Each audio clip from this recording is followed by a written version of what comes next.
Bollywood has always had a thing for remaking regional films, like it's a fucking fetish or something. And it doesn't seem like this trend will stop anytime soon, with more and more remakes coming out in the future. Sometimes these remakes are not bad and actually watchable, but sometimes the producers and the directors decide to remake movies that were actually great regional films, and then fuck them up so bad that they are practically unwatchable. So today we're going to look at top 10 worst Bollywood movies that were remade from regional films. Okay, before we get started with this video, a small disclaimer. I know I'm definitely going to fuck up the names of the movies that are listed down in this video, and I would like to blame that on me being a Maharashtrian. See, I'm really going to try my best to pronounce these correctly, and I've done my research and everything, so I'm already sorry for that. And now that we have that cleared, let's get started. Number 10, Ramayana Vatsavaya. If there ever was a film made solely for the purpose of launching an actor, this is it.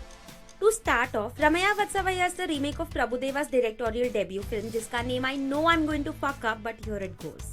Navosta Nante Ninoda Nantana. Already sorry for the mispronunciation, but yeah. So this film came out in 2005 and was a light-hearted romantic comedy starring Siddharth and Trisha, and was generally a well-received film. Then Ramayana Vatsavaya released in 2013, which is 8 years too late because the story had already become stale. But the worst part of the movie was not its story, it was its casting. So Girish Kumar Tirani was casted as the main lead for this film.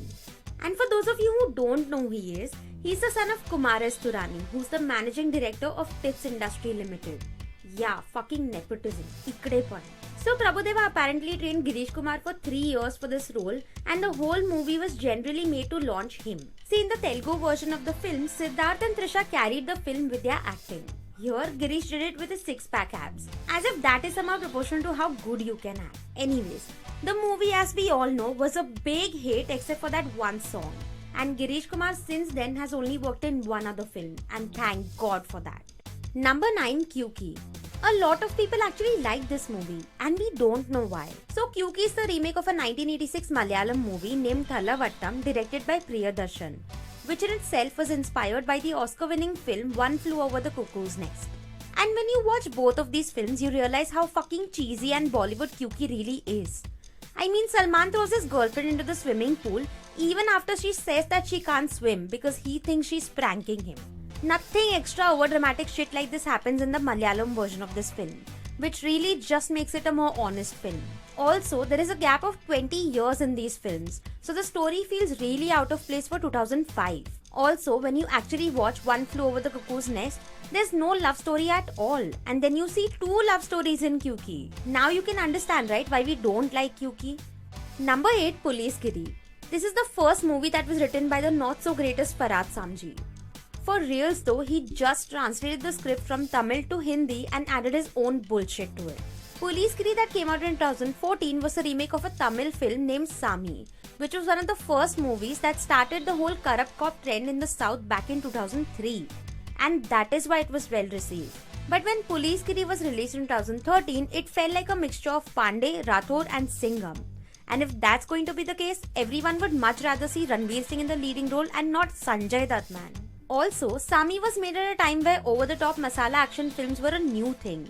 And Policegiri came when only fans of a certain big star would enjoy these kinds of films. And on top of that, Farhad Samji wrote dialogues like I'm a combo of a Bhikari and a Shikari for the villain, played by Prakash Raj. मतलब कैसे चलेगी ये film? Hope भी क्यों रखा? कोई chance ही नहीं था. But thankfully, this movie was a big failure. But Farhad Samji still writes, man. Number 7, Tevar. For us, it's a basic thing that some of the action films that are made in the South are just too loud and over the top for our audience to enjoy. So remaking a film 10 years after its first release is just plain stupid. Only a few great films hold up for more than 10 years. Here, Tevar was remade 12 years later, in 2015, whereas the original Telugu film named Okkadu was made in 2003. Also, they changed some pretty stupid stuff in the remake. Like in the original film, the villain was humiliated by being pushed into the mud, so he refused to clean himself until he gets his revenge. In Tevar, the villain is humiliated by having his pants pulled down, so he walks without pants for most of the film. Like seriously, they're making Manoj Bajpayee do this shit, man. Like what the fuck? And not to forget the bad acting by both Arjun Kapoor and Sonakshi Sinha. They don't seem to have any fucking chemistry with each other. And added to that was the over-the-top action scene. Give us a break, यार. ऐसी क्या खास बातें तेवर में? नहीं दिखनी मुझे तेवर. क्यों देखूं मैं तेवर? Number 6, Khatta Meetha. Priyadarshan has always had a thing for remaking his old regional movies in Bollywood. He did it with several of his films. Most of them worked out, but some of them didn't. And Khatta Meetha is one of those films that didn't. Remade from his own Malayalam film named Valanakalude Nadu, Khatta Meetha was probably a scene-to-scene copy of the original film. But as with many of the films on this list, it was remade just too late and not much was changed in it for the new age audience. See, the original one that came out in 1988 was a critical and a commercial success because it was a mixture of the political satire and the mystery genre. And also the use of comedy was very less compared to Khatta Meetha. In Khatta Meetha, Priyadarshan decided to depend more on the jokes as he must have realized that the story was not a new thing for the audience in 2010. And some of the comedy scenes in this film really work. But overall, when compared to Valanakalude Nadu, Khatta Meetha falls really short in terms of expectations. Number 5, Kushi. Seriously, the Tamil version of Kushi named Kushi was largely considered as a new age love story back in 2000 and got good reviews for its breezy love story and was a commercially hit film. It was then remade in Telugu where it was commercially and critically acclaimed too. And then came the Hindi version of the film in 2003 starring none other than Fardeen Khan and Kareena Kapoor. And now whoever watches this film knows that this is one of those cringy films that Kareena Kapoor made when she was still learning that there is a thing called overacting, which is what she was doing throughout this film. And then there was Fardeen Khan who as usual was underacting, if that word means anything. And obviously the film got tanked by the reviewers and very few people actually wasted their money to go and watch this shit. And it's safe to say those who did were not at all khush. Number 4, Ek Divanatha. Now when you watch this film, you cannot believe that this was directed by the same guy who directed Vinayatandi Varuvaya, the Tamil version of this film. Gautam Menon had already nicely remade the film Rehna Hai Tere Dil Mein from Tamil to Hindi. But Ek Divanatha just misses the point. While Vinayatandi Varuvaya feels like a coming-of-age love story that somehow makes us a part of the journey of the two lovers and their painful love story, Ek Divanatha doesn't have the same feeling. Mostly because both Prateek Babbar and Amy Jackson couldn't do justice to their roles. Especially Amy Jackson. Why sign a person who can't even speak Hindi properly if you want her to act? Also, they changed the ending of this film. While the Tamil version of the film had the lovers separated at the end, the Hindi version of the film in true Bollywood fashion had the lovers finally united. And the ending was specifically written for the masses as there was a director's cut of the film where they didn't get to get the Hindi end, which was only released in 20 theatres in India, which once again proves that Bollywood was, is and will always be chutiya. Number 3, Lakshmi.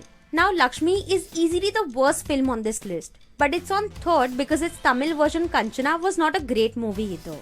It was a good masala film with a good message, but in 2011 it was good and should have never been remade in Bollywood. Especially now, 9 years later. The kind of comedy that worked 9 years ago would obviously not work now. Especially when it's fucking translated by someone as dumb as this guy. Not to mention, this is probably the worst acted, worst edited and the worst directed film on this list. I mean, Sharad Kekar did a better job of being a transgender than Akshay Kumar did. And we are not even going to talk about all of the other bad actors in this film. This film is easily one of the worst films Bollywood has produced in recent times. And we wish that Bollywood would stop remaking films that are 10 years older. Because it's bad enough that these movies are lost in translation, but then they feel out of place too, man. Number 2, Okay Janu. Imagine being Mani Ratnam.